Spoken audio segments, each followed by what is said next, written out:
Apalagi, apalagi.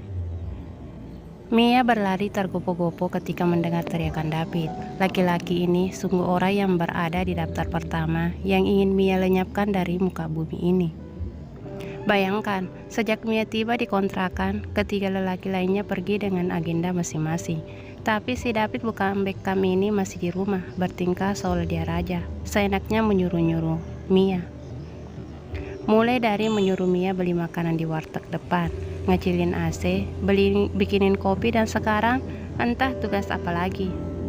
Ada apa lagi Mas David? Mia menahan senyum jengkel. Aslinya David dengan senyuman itu. Tolong ambilin kunci rambut. Disimpan di mana Mas? Nggak tahu, cari aja.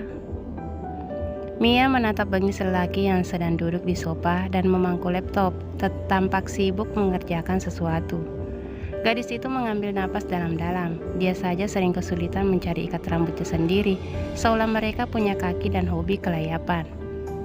Dia menyingkap bantal-bantal di atas sofa, menyingkirkan kertas-kertas dan cangkir-cangkir kotor di kopi tebal bundar di samping sofa, tapi benda itu tidak ada.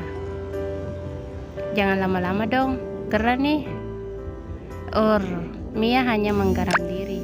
Tanpa pikir panjang, dia melepas ikatan di rambut panjangnya, lalu menyodorkan ke hadapan David.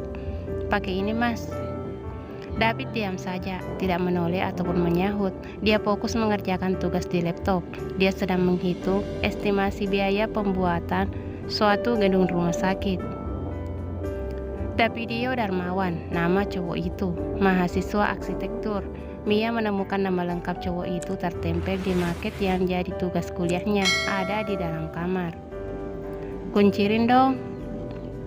Sekalinya bersuara, Mia lagi-lagi bete dibuatnya. Memangnya dia siapa? Bocah TK mau ke sekolah, seenaknya minta dikuncirin. David berdehem, membuat Mia segera menaruh kemoceng, lalu dengan ragu meraih rambut gondrong David dalam satu kepalan. Tanpa disangka, rambut itu terasa halus. Saat Mia mulai mengikatkan talinya, samar tercium wangi sampo. Kenapa? Hah? Mia terperagap lalu secepatnya menyelesaikan ikatan rambut David. Enggak, apa-apa Mas. Mia merasa aroma yang tak asing, wangi yang menyenangkan, mengingatkannya pada sesuatu. Langit sudah sepenuhnya gelap. Hari pertama berlalu dengan badan pegal-pegal. Biasanya Mia menghabiskan waktu dengan tidur-tiduran, scrolling medsos, nonton YouTube sambil ngemil trik snack dan minum soda dingin. Tetapi hari ini hidupnya terjungkir 180 derajat. Dia menyapu dan mengepel rumah, merapikan keempat kamar lelaki itu, mencuci beberapa potong pakaian, sepotong celana dalam dengan karet yang sudah longgar. Spontan, Mia berteriak sembari mengangkatnya dengan gagang sapu. Punya siapa ini? Itu terjadi sore tadi ketika keempat lelaki dalam formasi lengkap tengah duduk di ruang tamu sepulang dari kegiatan masing-masing. Mereka terpusat pada Mia setelah melihat celana dalam lusuh warna abu-abu. Ketiganya lantas menunjuk Ishak. Pria yang ditunjuk cuma mesam-mesam salah tingkah. Punya abang Mia. Ishak menggaruk-garuk kepala bagian belakangnya sambil nyengir. Aku buang ya Mas, ancam Mia masih dengan gagang sapu teracung. Karena bukannya sigap mengamankannya, Ishak justru sibuk malu-malu. Ekspresi minta digampar sekarang juga. Jangan atuh Mia, abang cuma punya 3 potong, warna abu, biru, sama merah marun. Ya, terus Mia menyorongkannya tepat ke muka Ishak. Cepat diambilnya benda itu. Mia berdesah tak habis pikir, lalu melanjutkan membilas baju-baju itu. Mia tak peduli pada noda-noda pada baju-baju itu. Yang penting wangi aja. Syukur-syukur ada deterjen yang tak hanya mampu menghilangkan noda, tetapi juga melenyapkan semua pakaian kotor di rumah itu, biar tidak ada lagi yang perlu Mia cuci. Kini rumah telah sepi. Erlan dan Wibi keluar rumah selepas maghrib. Sepertinya pergi ngapel pacarnya, mengingat ini malam minggu. Sedangkan Isa sejak masuk kamar belum keluar-keluar lagi, entah pingsan atau meninggal. Mia tak peduli terlalu peduli. Pasalnya Ishak adalah orang yang paling ribut di antara keempat lainnya. Mia beranjak dari kasur dan mengintip dari jendela lantai atas ketika terdengar klakson di depan gerbang. Beberapa saat kemudian ponselnya berdering, muncul nama David di sana. "Tolong bukain gerbang dong, ada pacar gue di luar." Mia mendesah dengan kedua lengan terkulai. Tidak bisakah salah satu dari keempat pria itu membiarkannya melepas lelah barang sejenak? Baru mau menjawab ya, telepon sudah terlanjur dimatikan. Dengan langkah berat, Mia membuka pintu dan menuruni tangga. Didorongnya gerbang besi yang berat sekuat tenaga hingga nyaris abu-abu masuk ke halaman kontrakan. Seorang gadis keluar. Dia mengenakan blus kuning gading dengan ruple di dada, jeans ketat membebat kaki jenjangnya, dan sepatu putih berhak tinggi mengetuk lantai. Mia mengangguk dan tersenyum. "Kamu pembantu baru ya?" tanya gadis itu. "Bisa tolong panggilin Davidnya?" Mia serasa dihantam palu demi mendengar pertanyaan perempuan ini. Ya, meski kenyataannya memang kini dia merupakan pembantu bagi penghuni kontrakan ini, tetap saja mendengarnya dari mulut orang lain rasanya perih. Mia datang jauh-jauh dari sebuah kota di Jawa Tengah untuk kuliah di universitas negeri, bukan untuk menjadi pelayan sekelompok orang. Keluarganya juga terhitung mampu. Entah apa yang akan dilakukan ayah dan ibunya, andai tahu Mia bekerja sekeras ini. Mungkin dia akan dinikahkan detik itu juga, entah dengan makhluk asing dari mana. "Masih di dalam, Kak?"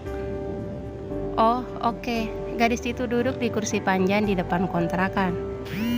"Baru lulus sekolah ya?" Mia yang masih berdiri mematung hanya nyengir bingung. Senang karena dianggap masih semuda itu, tapi kesal juga karena Mia kan sudah semester 5. Enggak minat jadi TKW gitu." Entah kenapa pertanyaan-pertanyaan dari mulut gadis ini sama semenyebalkannya dari mulut David. Benar ya, orang akan dikumpulkan dengan yang sefrekuensi. Pantas perempuan ini punya pacar laki-laki menyebalkan seperti David. "Belum, Kak." "Kenapa? Kan banyak gajinya daripada di sini. Nggak risih gitu tidur serumah sama 4 laki-laki." Belum juga Mia bermalam, sudah ada suara sumbang mampir di telinganya. "Kamar saya di atas, Kak, terpisah dari kamar Mas-mas." "Mas-mas?" Suaranya meninggi. Dia juga agak tertawa ketika mengatakannya. "Mas Galon." Ih, memangnya ada apa dengan Mas Galon? Mereka sangat berjasa bagi anak kos seperti Mia yang tinggal WA dan Galon pun datang. Siapa tadi nama kamu?" "Mia, Kak." "Sumiati bukan?" Mia merengut. Gadis itu cekikikan lalu mencubit pipi Mia. Tiba-tiba pintu terbuka dan David yang rambutnya sudah dikucir rapi dengan kaos pas badan dan celana santai panjang berjalan ke teras. "Hani, kebiasaan deh jahilin anak orang," tegur David. "Gemas, Han." Mia kesal melihat tawa mereka dari bibir perempuan cantik yang dipoles lip tint pinky itu. "Mia, tolong beliin sate marangi di depan ya." Perempuan itu mengeluarkan selembar uang merah, 2 bungkus.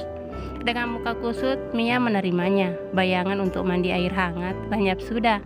Kini dia harus berjalan kaki untuk membelikan makanan. Dia melangkahkan kaki gontai. Belum sampai jalan besar, penjual yang dimaksud kelihatan. Mia menghentikan lalu memesan 2 bungkus sesuai tita Mbak Victoria Beckham. Mia tiba di depan gerbang ketika gadis itu sedang tertawa-tawa bersama David. Ya, Mia tahu David menyebalkan, tapi ternyata dia tampak lebih menyebalkan ketika sedang bucin dengan pacarnya itu. Rasanya Mia ingin menjunjung dengan tusuk sate. Sate, kenapa rasanya tak asin dengan kata sate? Mia udah balik, cepat amat. Biasanya antri. "Enggak kok, Kak, bapaknya pas baru mau keliling ke gang sebelah." David dan pacarnya berpandangan curiga. "Keluar gimana? Abang satenya kan gak jualan keliling." Mia berkedip-kedip bingung. "Sate? Memangnya kakak pesan sate?" "Iya Mia, aku pesan sate marangi." Mia menggaruk pipinya panik. Sate Marangi ya? Bukan kue rangi. Sumiati, perempuan itu berteriak murka. Bersambung.